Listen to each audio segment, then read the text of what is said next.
Allez, allez-y, allez-y, allez-y, bienvenue, bienvenue. Je vous donne un petit cadeau déjà. Oh, merci.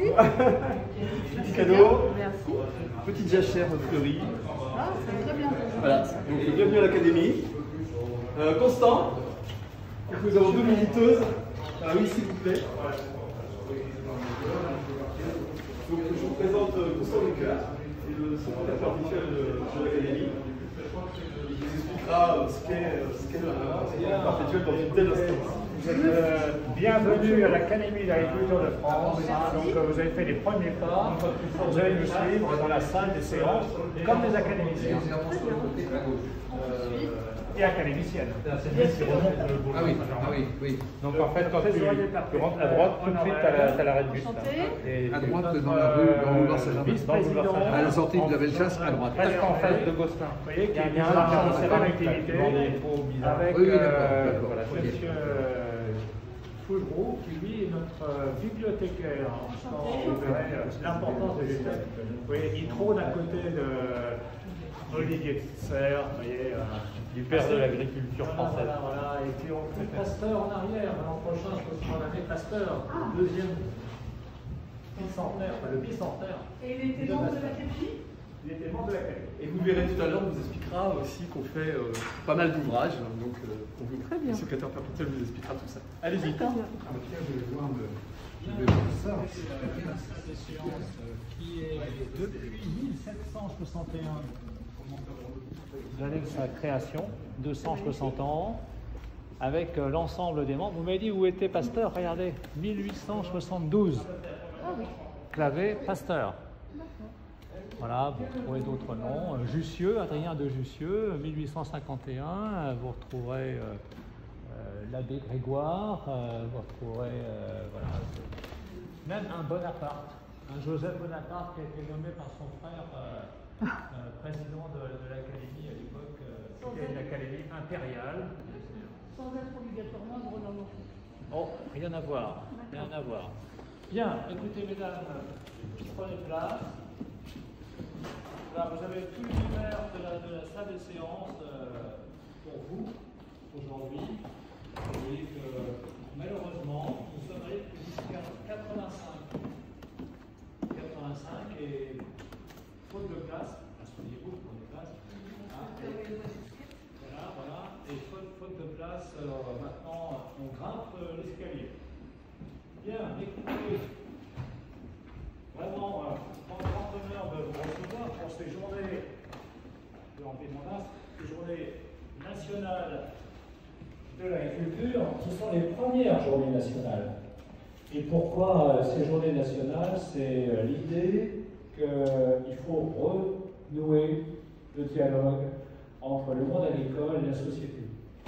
Depuis quelques années, une distance s'est faite entre la société civile et le monde agricole, qui est accusé de à la fois détruire la nature, alimentation pas toujours saine, etc. Bon, donc, comment écouter le monde agricole qui est lui-même en transition, et je vais un peu vous l'expliquer. Donc,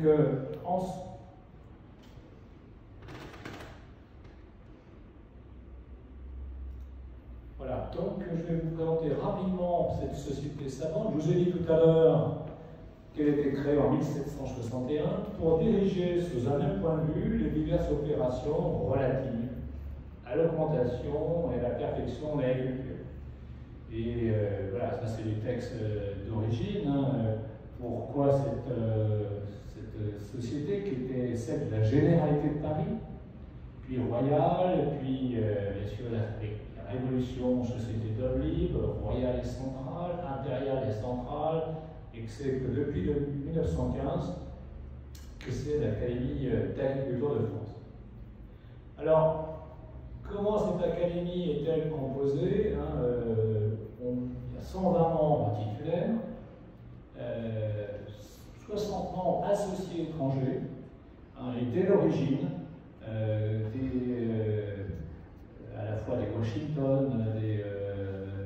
des hommes Jefferson ont été membres de cette académie d'agriculture. On a donc depuis 1761 ses membres associés étrangers. C'était vraiment une volonté. 180 membres correspondants, on commence par être correspondant avant de devenir titulaire, et puis, comme il y a des membres associés étrangers, des correspondants associés étrangers. Alors, depuis quelques années, on a baissé l'âge limite pour être titulaire ou être correspondant. Et ensuite, on passe ou émérite, ou honoraire, au-delà des 75 ans. Voilà, tous membres élus ont un bureau dont je vous ai présenté tout à l'heure le vice-président.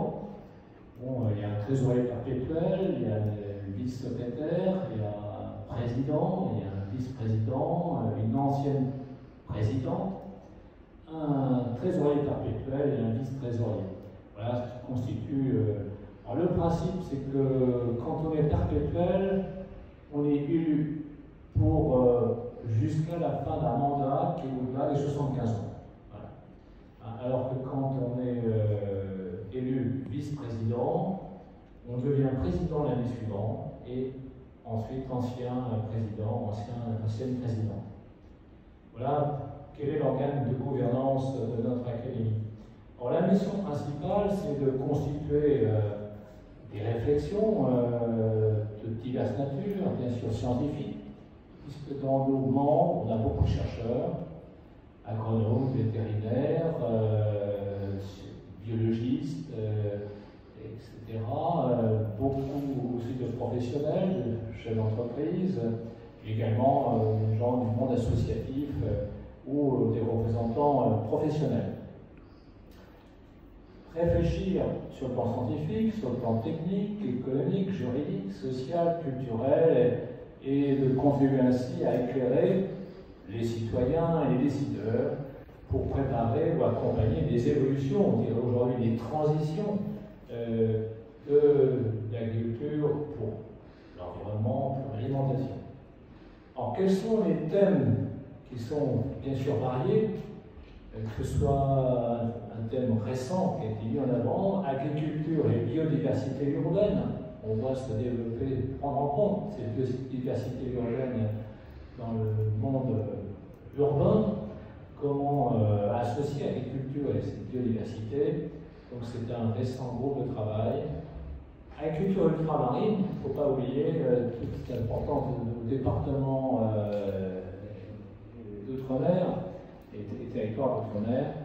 Agriculture autrement, c'est un groupe un peu ancien qui était comment vivre autrement l'agriculture, telle qu'on pense à l'agriculture productiviste.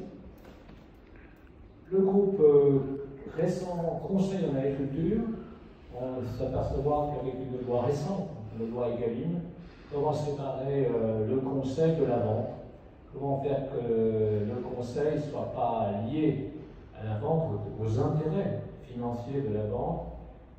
Donc c'est un groupe récent, international. On a eu la chance d'avoir un groupe international qui a mobilisé notamment nos 120 membres étrangers et qui a fait un opuscule récent, vous trouverez sur notre site internet, sur comment faire vivre ce groupe international. Et on peut dire qu'aujourd'hui, les techniques de visioconférence, ça a été quand même beaucoup plus simple pour associer ces membres étrangers, y compris dans nos séances. One Health. Alors One Health, une seule santé. On a, il y a presque 1 an et demi, fait un colloque sur One Health, santé du végétal. C'est justement, on pense souvent santé animale, santé humaine, et comment prendre en compte aussi les autres aspects, notamment les problèmes de l'environnement. Et notre groupe de travail One Health, c'est comment prendre en compte cette dimension du sol, de l'air, de la biodiversité, du végétal, bien sûr. Et voilà, c'est un groupe qui est assez nombreux et qui a un objectif maintenant, c'est de pouvoir l'an prochain, avec au total 7 académies, il y aura un colloque hepta académique sur le thème de One Health, justement dans toutes ces dimensions. En politique agricole commune, il y a toujours des réformes, donc c'est normal qu'on s'y consacre. Potentiel de la science pour une agriculture durable, c'est comment mobiliser la science pour cette agriculture durable. Réécriture du génome, alors on sait qu'il y a eu tout un débat sociétal sur les OGM, sur le refus, globalement même les interdictions au niveau européen des OGM. Et on sait que naturellement, il y a des mutations dans le végétal, voire dans l'animal. Si je prends le blé comme espèce, si on regarde un peu ce qui se passe naturellement, il y a à peu près, ils estiment, à 17 millions chaque année de morceaux de génome qui, dans l'espèce, se déplacent. Ces 17 millions, on veut dire que ça se fait naturellement. Il y a un certain nombre de savants chercheurs qui ont travaillé sur le génome et qui montrent qu'on peut améliorer les espèces justement en travaillant intra-espèces pour à la fois les résistances aux maladies, résistance maintenant à la sécheresse, des climats. C'est comment prendre en compte ces évolutions pour adapter l'agriculture. Mais en même temps, c'est quelle problématique que ça pose, quelle acceptabilité sociale, comment aujourd'hui la science ne peut plus faire ce qu'elle veut. Il y a une forme de contrôle social, cette acceptation sociale, et pas se trouver face à des groupes qui viennent détruire les expérimentations. Donc comment rendre possible ces travaux de réécriture du génome. Un autre thème aussi de société, c'est le statut de l'animal. On sait sur le bien-être animal, sur voir l'alimentation, parce que ça va jusqu'au véganisme, comment le refus de tuer, le refus d'exploiter l'animal, en disant que l'animal a aussi sa intelligence, sa sensibilité, etc. D'où ce groupe de travail sur le statut de l'animal. Alors, transition alimentaire, c'est même transition alimentaire, territoire et filière, c'est comment aujourd'hui, dans ces évolutions d'alimentation dans les ménages, comment en même temps jouer global et local, comment les territoires eux-mêmes s'adaptent et évoluent, et d'où ce groupe qui a mis un certain nombre de propositions.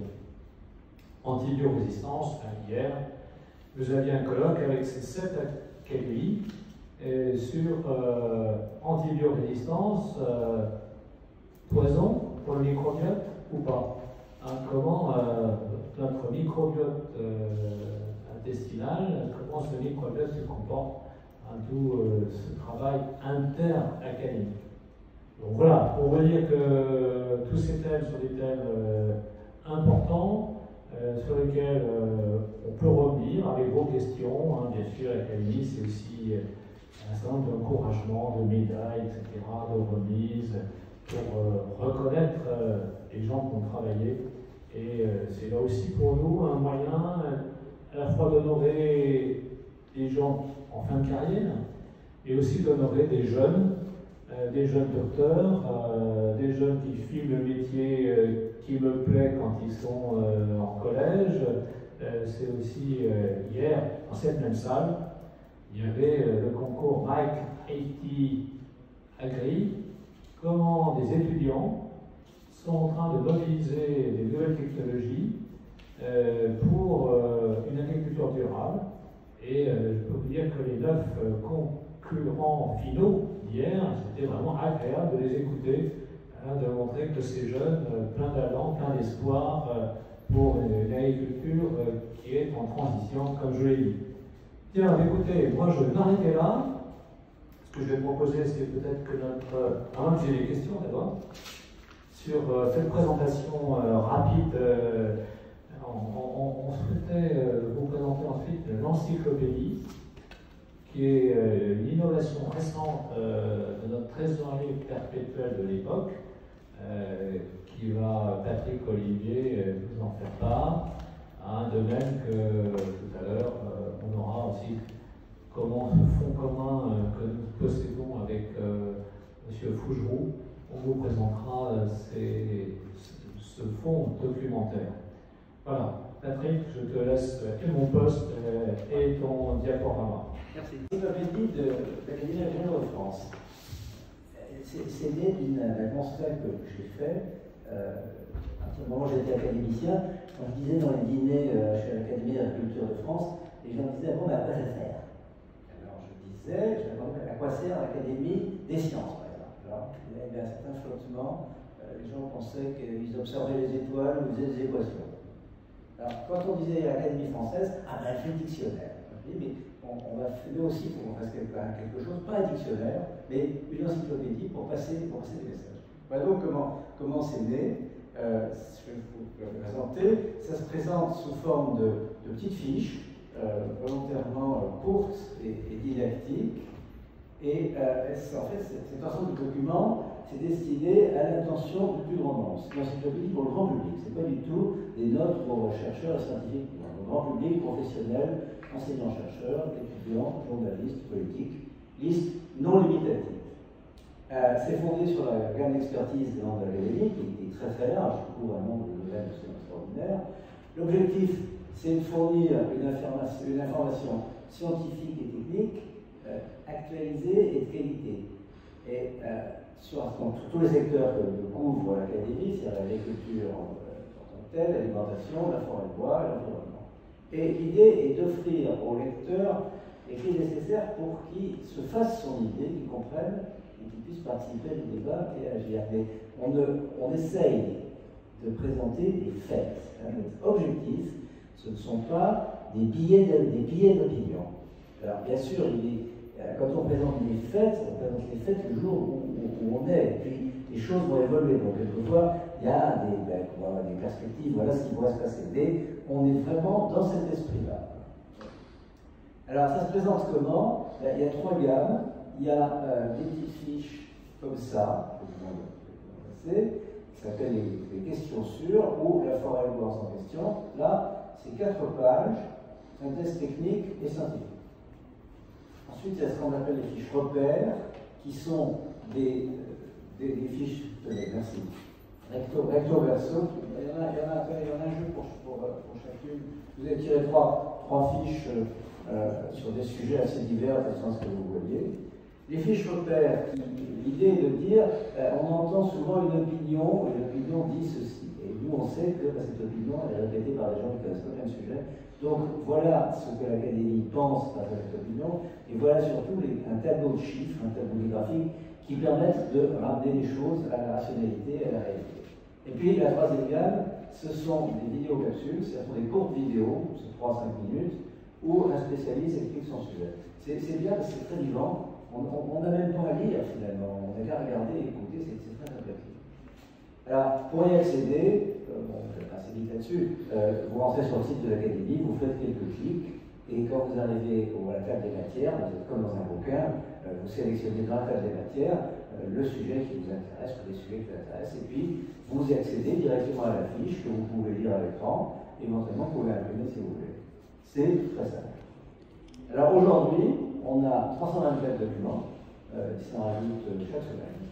Ça se répartit en 155 questions sur 107 forêts et bois en question, qui sont le même esprit que peut faire la présentation. Donc on a 160 fiches déjà papier, ou en tout cas à tirage en papier facilement accessible, 55 repères, et puis on n'a que 7 vidéocapsules, mais ça je suis convaincu que c'est quelque chose qui va se développer, parce que d'abord c'est beaucoup plus facile à faire pour quelqu'un qui connaît son sujet que de rédiger une fiche, et puis je trouve que c'est très attrayant pour la personne qui consulte. Alors voilà, ça ressemble à ça, les petites fiches papier, et puis voilà les fiches dites repères.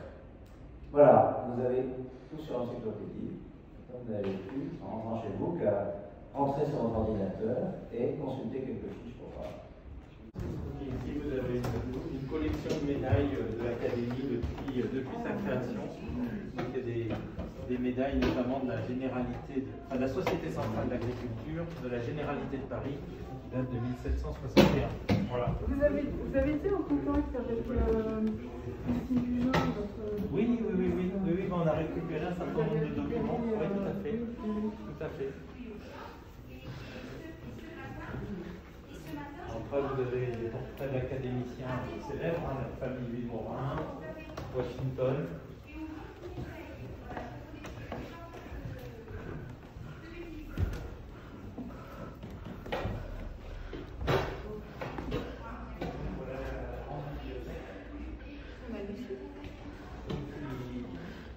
Qui en fait ici regroupe 8000 ouvrages qui traitent de tous les thèmes de l'académie. Et on a au total 35 000 ouvrages. Et sur ces 35 000 ouvrages, le plus ancien date de 1512. Voilà. Ça parle des plantes qui étaient utilisées pour la sorcellerie. Donc c'est pas très scientifique, mais bon. Ah, mais je pense qu'aujourd'hui, avec l'engouement pour la naturopathie, oui. Naturopathie, je pense que mais on donc va chercher d'anciennes sources. Voilà. Donc sur le plus ancien, c'est 1512, et puis le plus récent, ça doit être hier ou avant-hier. Donc, et 1512, sur la sorcellerie, sur les plantes voilà, utilisées en sorcellerie. Alors, ceci dit, en latin, mon latin étant un peu insuffisant, je ne suis pas capable de vous dire exactement le contenu du livre. Voilà. Quand le nom des plantes, ça reste en latin. Oui, le nom des plantes, on le retrouve. Dactylis aglomerata. Sauf que la classification. La classification date de Linné. D'ailleurs, on l'a, elle est là-bas. La classification de Linné, c'est 1759. Donc, les noms latins donnés aux plantes, à l'époque, c'était pas les mêmes noms. Voilà, et donc ici, on a c'est un peu classé par ordre d'arrivée, si je peux dire. Il y a vaguement quelques thématiques, c'est-à-dire qu'ici vous avez une armoire par exemple qui est consacrée à tout ce qu'on appelle les plantes, les cultures spécialisées, donc arbres fruitiers bien évidemment, les légumes, etc. La sériciculture, qui a été une activité extrêmement importante de l'agriculture française jusqu'au début du XXe siècle finalement. On a énormément d'ouvrages et de documents sur les élevages de la soie qui occupaient 90 000 familles en France, donc c'était une activité importante et donc qui a complètement disparu. C'est une activité de musée maintenant. Ensuite, on a des thématiques plus sur les technologies de production, comment obtenir du sucre. C'était une grande préoccupation de l'époque napoléonienne. Comment faire fermenter les boissons, comment conserver les aliments, enfin voilà. Il y a beaucoup de choses là-dessus. Il y a énormément de choses sur l'élevage. Alors moi, c'est pas du tout ma spécialité, mais sur tout ce qui est les inventaires d'animaux, l'arrivée des nouvelles races bovines et ovines en France, donc juste après la Révolution. Ensuite, il y a beaucoup de choses sur tout ce qui est le machinisme. Les machines, l'arrivée des différentes machines et les différentes technologies pour produire ces machines pour l'agriculture. On a le premier engin motorisé, alors c'était à vapeur, premier engin motorisé donc à la fin du 19e siècle pour les agriculteurs. C'était une chose un peu révolutionnaire à l'époque. Voilà. Des locomobiles. Et qui était un énorme tracteur à vapeur. Voilà. On a beaucoup de choses aussi sur l'irrigation, l'eau. Et puis il y a un volet, moi, qui m'intéresse beaucoup, c'est on a les récits des agronomes qui ont fait des voyages dans différentes régions de France, ou voire le Tour de France complet, ou les États-Unis aussi. Il y a beaucoup de gens qui sont allés aux États-Unis voir comment ça se passait, l'agriculture, etc. Et donc tous ces récits anciens, je trouve que un jour ça méritera peut-être une séance. Les agronomes voyageurs, parce que c'est absolument passionnant leur voyage, tout ce qu'ils observaient, etc. À l'époque, quand j'étais étudiant, je voulais faire ma 3e année Tour de France, parce que René Dumont avait écrit un ouvrage qui fait un agronome, Tour de France d'un agronome. Tour de France d'un agronome, tout à fait. Et en gros, je voulais un peu les refaire. Voilà,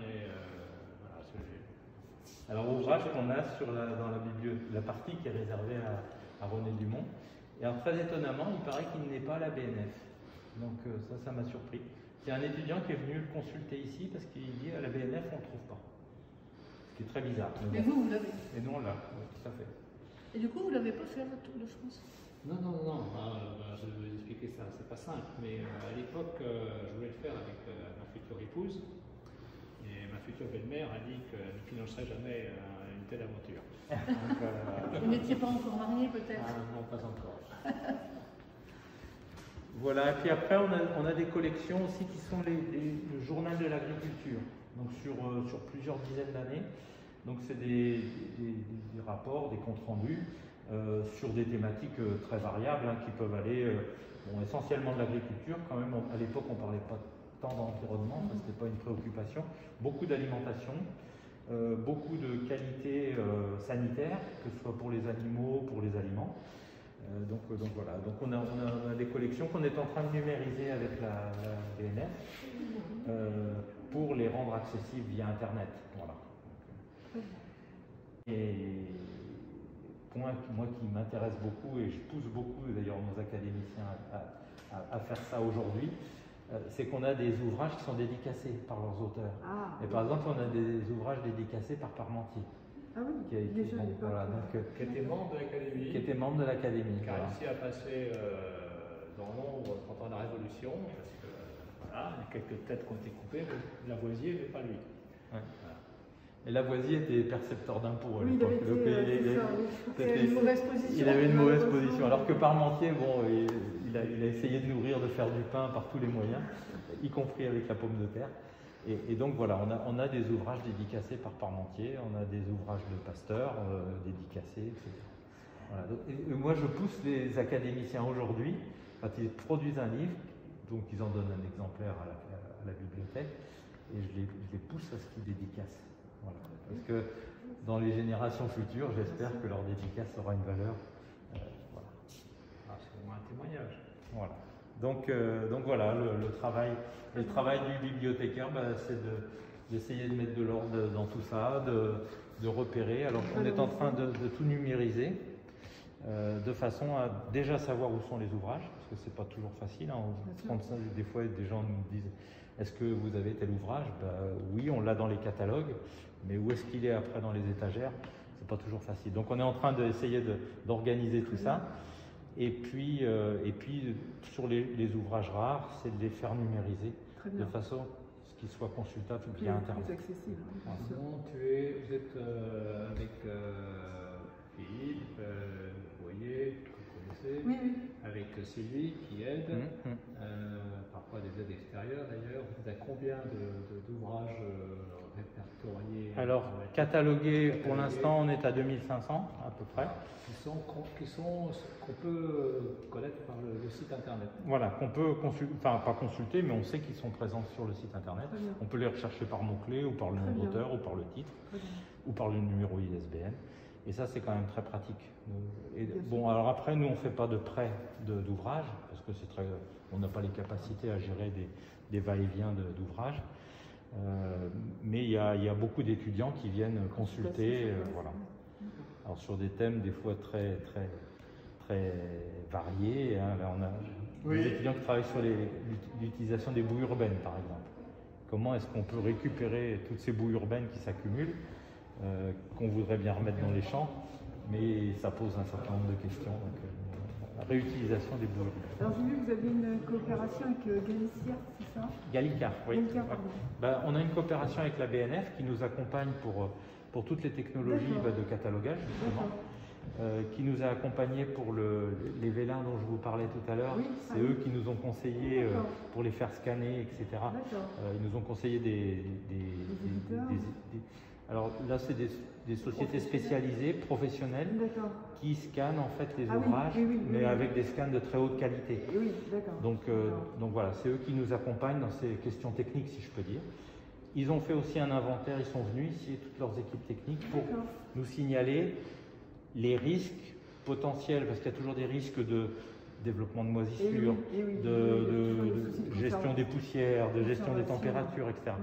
Et donc, ils nous accompagnent pour ça. Et les ouvrages que l'on numérise, en fait, c'est la BNF qui nous les numérise, et ils le mettent sur le site Gallicar. Nous, on n'a pas de site, si vous voulez, de consultation. Non, mais c'est bien que ça soit et donc, on est lié avec Gallicar. Voilà. Ils sont plus compétents que nous sur la gestion des archives. Alors voilà, ça c'est la partie bouquin, si je peux dire.